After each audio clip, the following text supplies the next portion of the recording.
Hey guys, welcome to our channel. My name is Danny. If you're new here, go ahead and hit the subscribe button so you never miss out on any content.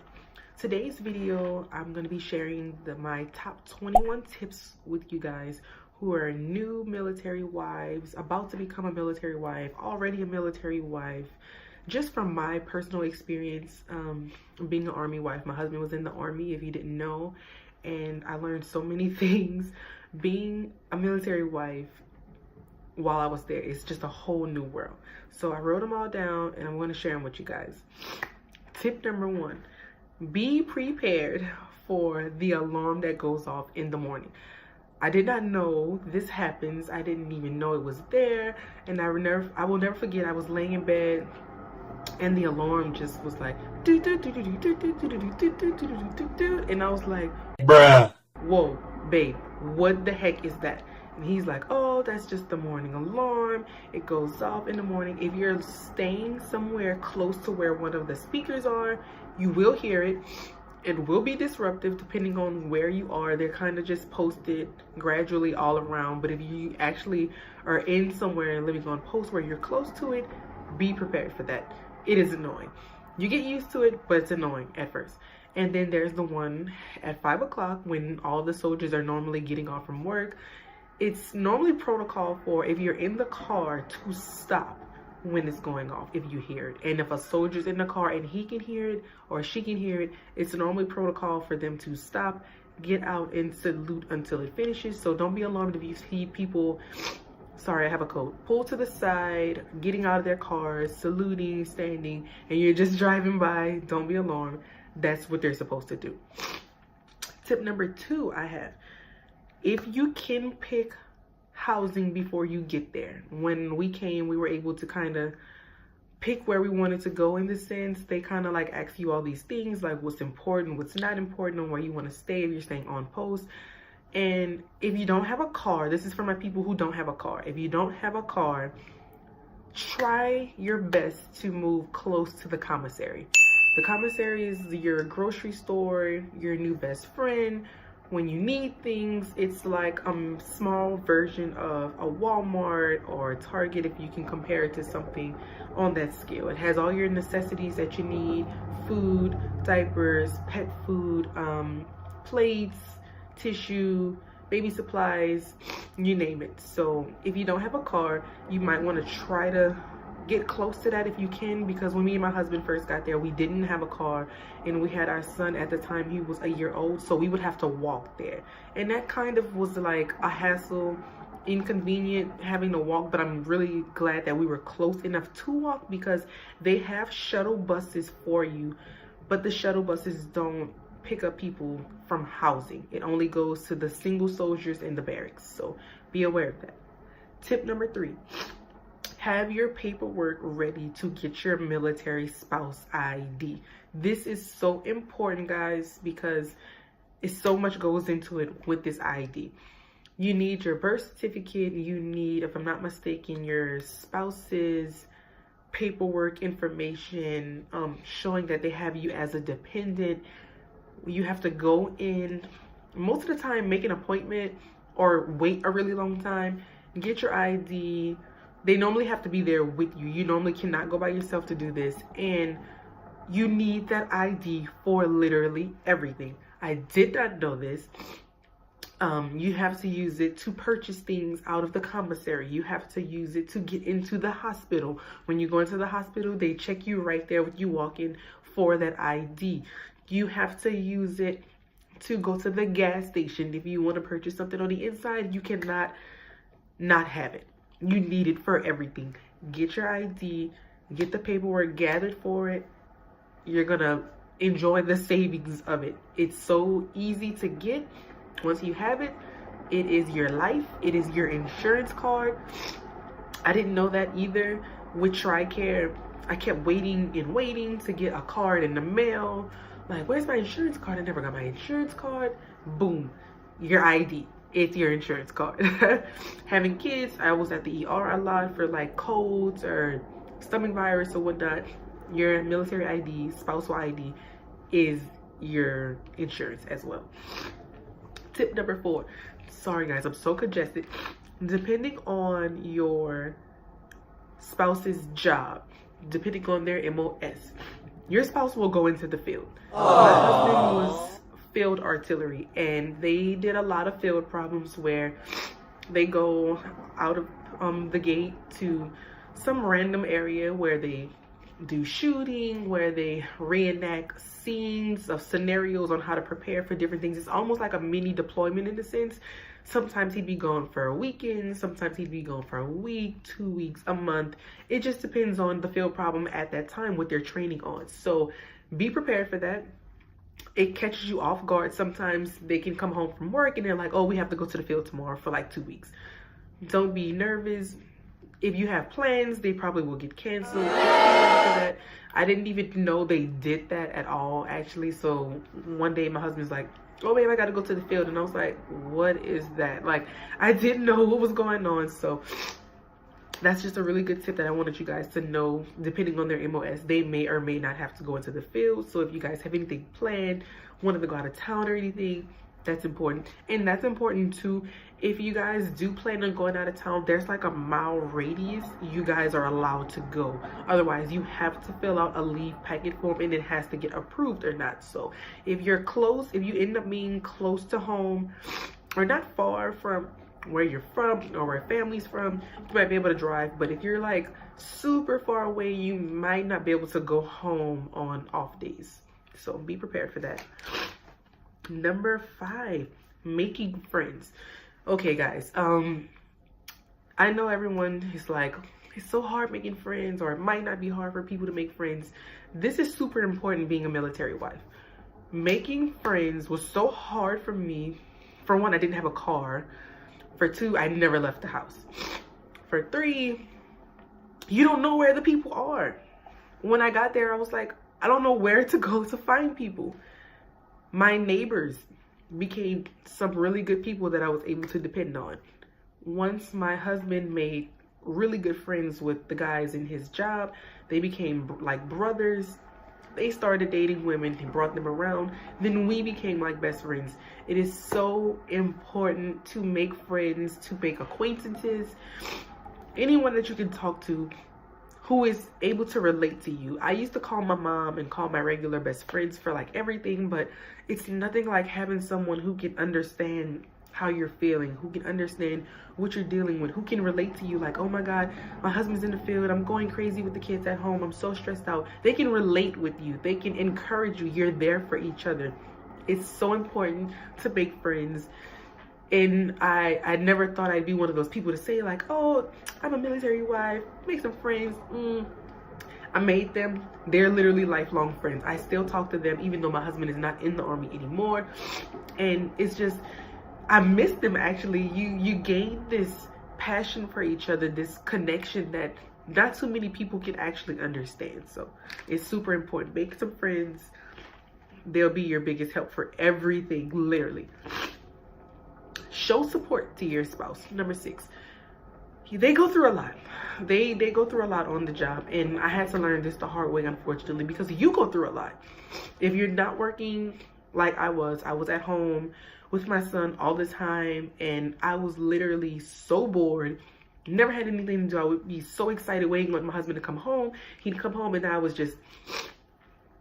wouldn't stop talking. I wouldn't leave him alone. I wanted to hear how his day was. I wanted to do this. I wanted to tell him how my day was. I wanted us to do things. And he was just tired. He just wanted to take his boots off, sit in front of the TV, have a beer, have some peace and quiet for like 30 minutes. And I was like, but babe, I want to do this.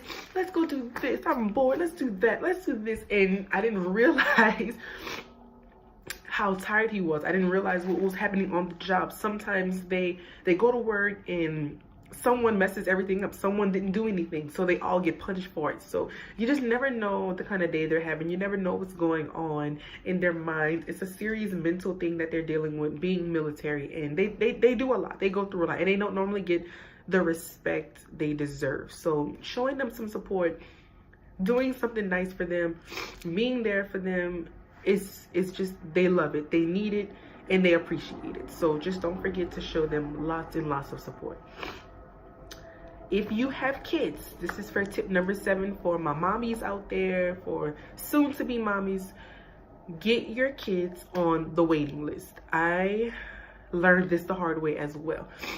Normally, if you're going to do daycare on base, there is a serious waiting list. Literally, my son, I put him on the waiting list in 2016. We waited a year before a spot was available. So it's really hard for me trying to go on job interviews to find a job, because I was stuck with him all the time. So that's super crucial, super important to remember. If you have kids, try to get them on the waiting list. I'll show you guys the place where you apply to. It's MyCC. It's militarychildcare.com. You go on there and you just enter all your information. You have to add them because they're dependents. Add all their information, add your spouse's information, and they base how much you pay based on the ranking of your spouse and your combined income. So it's super cheap compared to civilian daycare. Trust me, there's no comparison. I appreciated how much it was, but if you don't get on the waiting list, just don't think that you'll be lucky enough to just move there and your child's automatically in daycare. It probably won't happen like that. If it does, definitely kudos, you were like one of the lucky few, but that is super rare. That normally doesn't happen. So if you have time before you actually move to base, or if you just moved there and you're like completely lost on what to do, sign them up, militarychildcare.com. Number 8, the free activities. I really enjoyed the free activities on base. If you're staying with the housing, there's a lot of free different things they like to do for the residents, for the soldiers and their families. You have a lot of what's it called, movies in the park. They did this a lot at the base we were at. And so I don't know if I said it, we were stationed at Fort Polk, Louisiana, and we're actually from New Orleans. So that kind of sucked that we ended up being basically home, in the sense like we weren't far from home. I really wanted to go somewhere exotic, but hey, it is what it is. But we were in Fort Polk, Louisiana. It's one of the worst Army bases like ever. Like everyone I talked to that came from somewhere else or was new there, we all agreed Fort Polk is terrible. You just kind of have to make the best of it. But they do offer the free things for the families. They would have movies in the park, and they would play like an up-to-date movie in a big park for everybody, and they would have like free hot dogs and popcorn and drink and like tons of candy, and you just go out there with your blankets and your chairs and you just enjoy it. My son loved doing that. It was something me and him would do a lot, especially days when my husband was just tired and I just wanted to get him out of the house so he can have the house to himself and just like relax. So we would do that a lot. They also do a lot of things based on the holiday. When it was the fall, our housing association, they did this like kind of like a carnival in a sense, where they rented out the area where people like work out in the parking lot, and they had like petting zoo and like all these rides, and it had a hay ride, and you can decorate pumpkins, you can make cookies, you stopped at every little stop and got candy. They had like a cute little backdrop where you can take all family pictures. It's all free. I mean, make use to those things, like especially if you're in an area where there's not many things to do. Look out for those. They normally post it on their page. You normally see little signs. They put up signs everywhere on posts around the housing areas. They advertise really well, so you'll always know when something's going on like that. Learning the terminology, number 9. Oh my gosh, you guys, I can't even like explain how badly I sucked at this particular thing. When we first got there, I kept calling the base well, I think I was calling it like a station or something. I just could not get my mind wrapped around civilian to military within like a few hour radius. I went from civilian to we moved, now I'm military wife, and I'm staying on this base, and all these people are speaking all these words and saying things, and I don't know what they're talking about. So one of my best friends actually now met her husband on base. They're both Army soldiers. Her husband is my husband's best friend. They work together. And I remember when the four of us would like do something, they would come to our house or we would go to theirs. And these are three soldiers. So they're like talking about all these different things. And I'm sitting there like, I don't know what you're talking about. So if you can try to learn the terminology, learn about the ACUs, the dress blues, learn about the PT, learn about all the different words that you're going to hear. So if you need to conversate with someone, you're not completely like out of the loop on what they're even talking to you about. Number 10, applying for a job. Applying for a job for me was super hard because of the station we were at. There was literally nothing out there. There's nothing around but a Walmart, a few fast food places. So there were so many military spouses that didn't have jobs. We were all applying to the same thing. When a job would come up on post at like a gas station or the grocery store or one of the daycares, everyone's applying to it. Everyone's applying to it. It's so hard. Looking for a job is so difficult depending on where you are trying to find a job. So take use of the resources. They do job fairs for spouses only.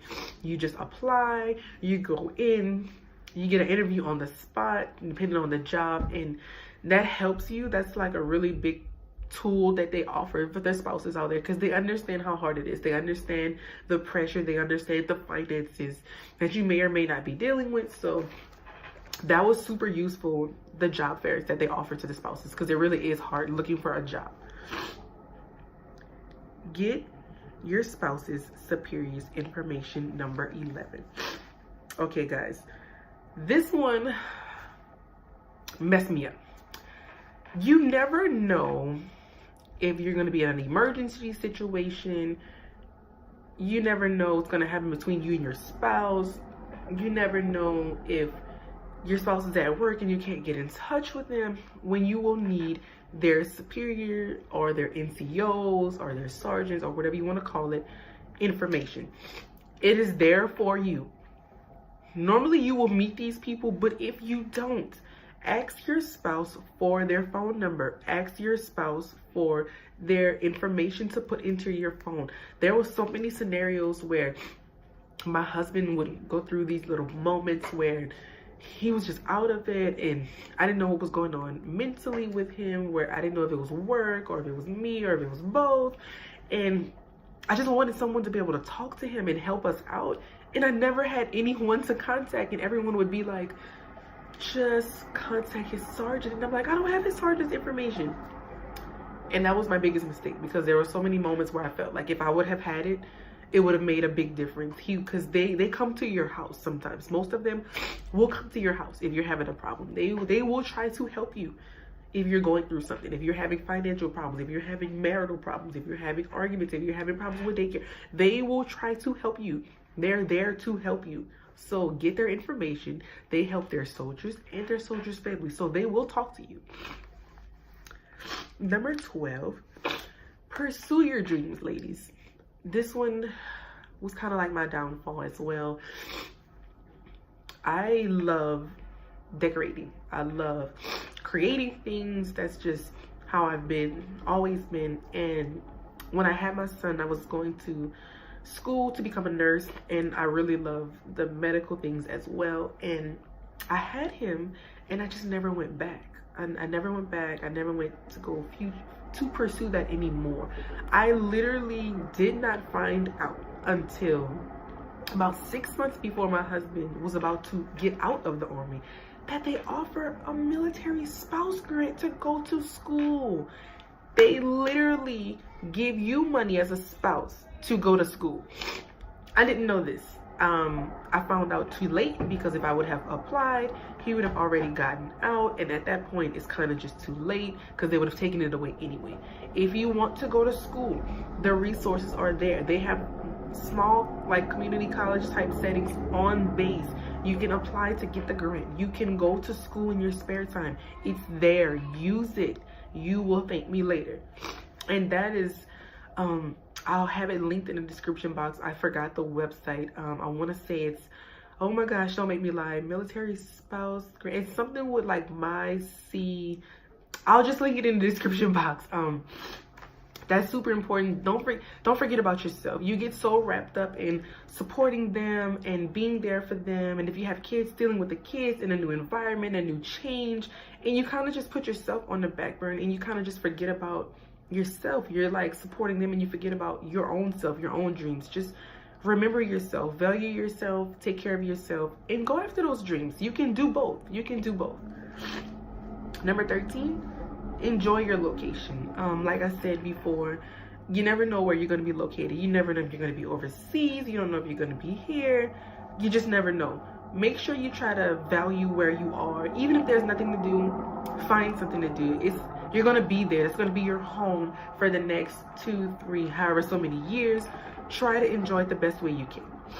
Number 14, don't panic at deployment, ladies.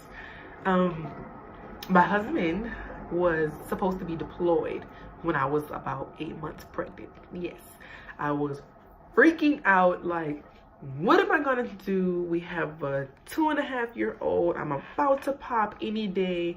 You're about to deploy. I mean, it was like he had all his gear. He was ready to go. In some kind of way, his unit ended up not deploying. Best day ever for me, but I was seriously paranoid and panicking, and I realized I have no control over what happens when he deploys. They learn a lot when they're deployed. You get a lot of money when you're deployed.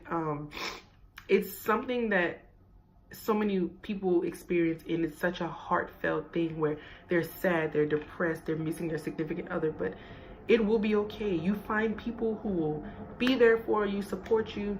You're supporting your significant other, because when you show them that you're sad and depressed and panicking, then they get sad about having to leave you, and then it just makes this big, huge emotional roller coaster in the house. And they don't need that when they know they're about to leave you. They need you to be strong. They need that support. So try not to panic if you hear any sounds of deployment. That comes with the job territory. Just be prepared for if it happens or doesn't happen to you.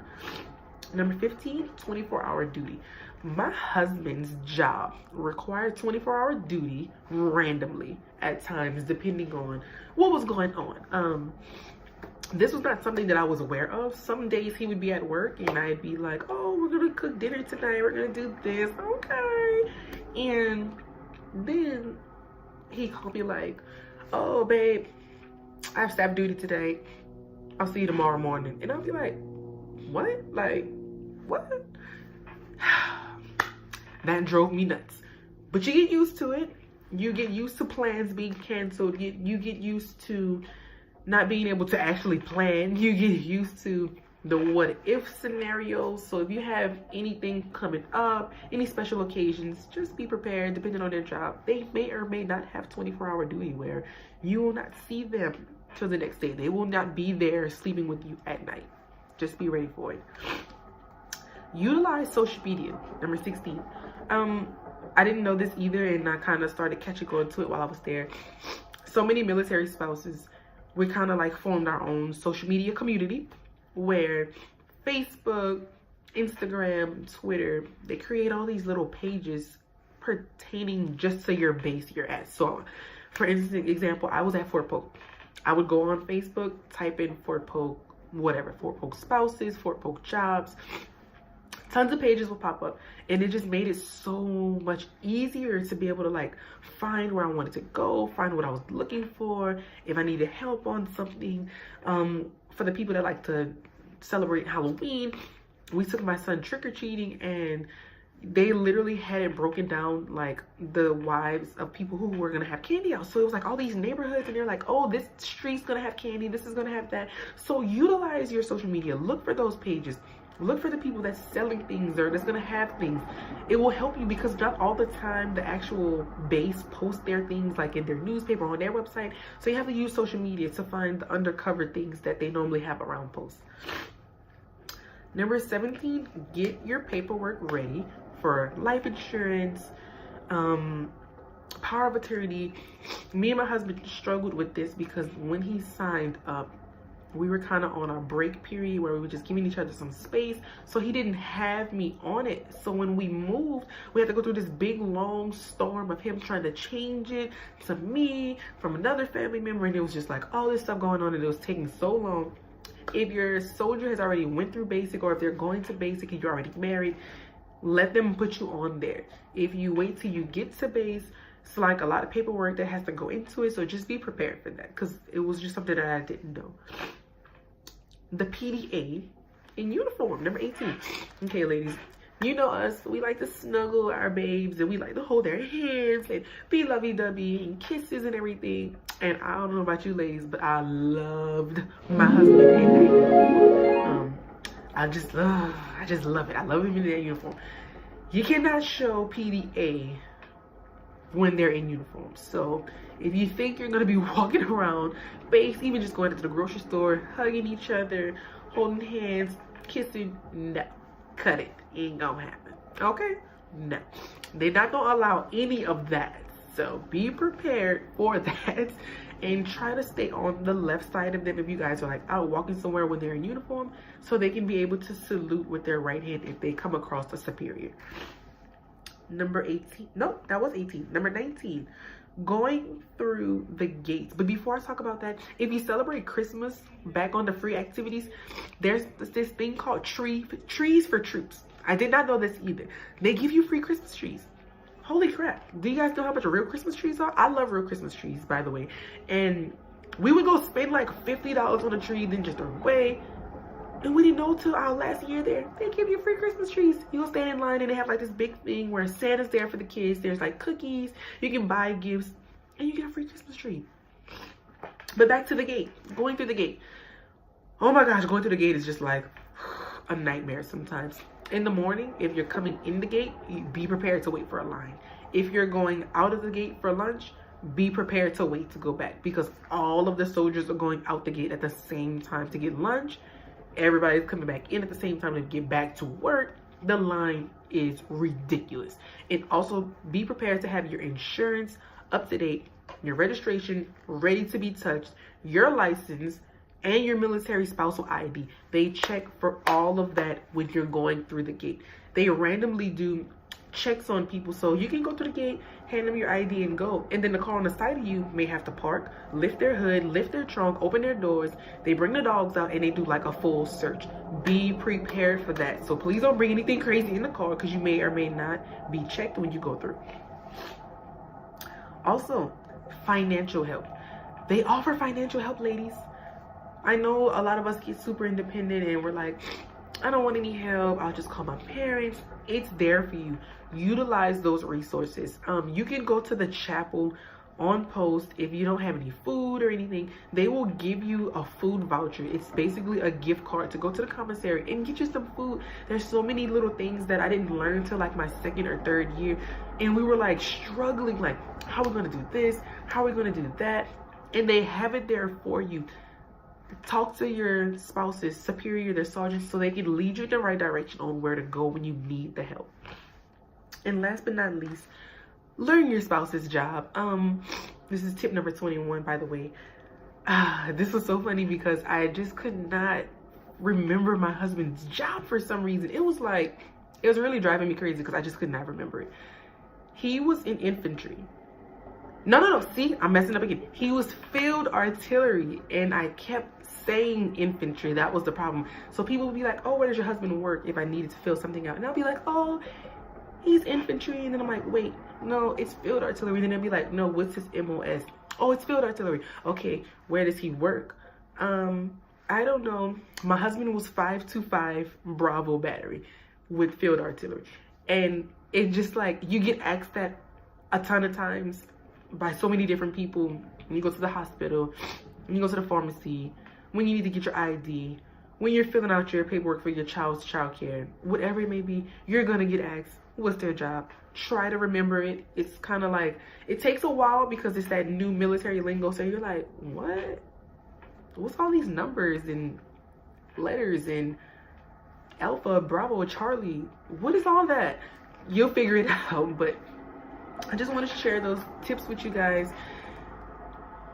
becoming a military wife was one of the best things I ever did in my life. I supported my husband 100%. I enjoyed my experience. It was definitely a lesson learned experience, but I would not trade it for the world. I low-key want to go back to being a military spouse, because you get used to that lifestyle, and then when you come back into the real world, it's like, dang, I miss it now. You just kind of get used to it. So just be there for your husband. Remember these tips. If you guys have any other questions about being a military wife that you want to know, that you need to know, write them down in the comments. I will love to talk with you guys and answer them, and I'm here to help. And if you haven't already, like this video, comment, subscribe, and share it, guys. And I'll see you guys in the next video. Bye.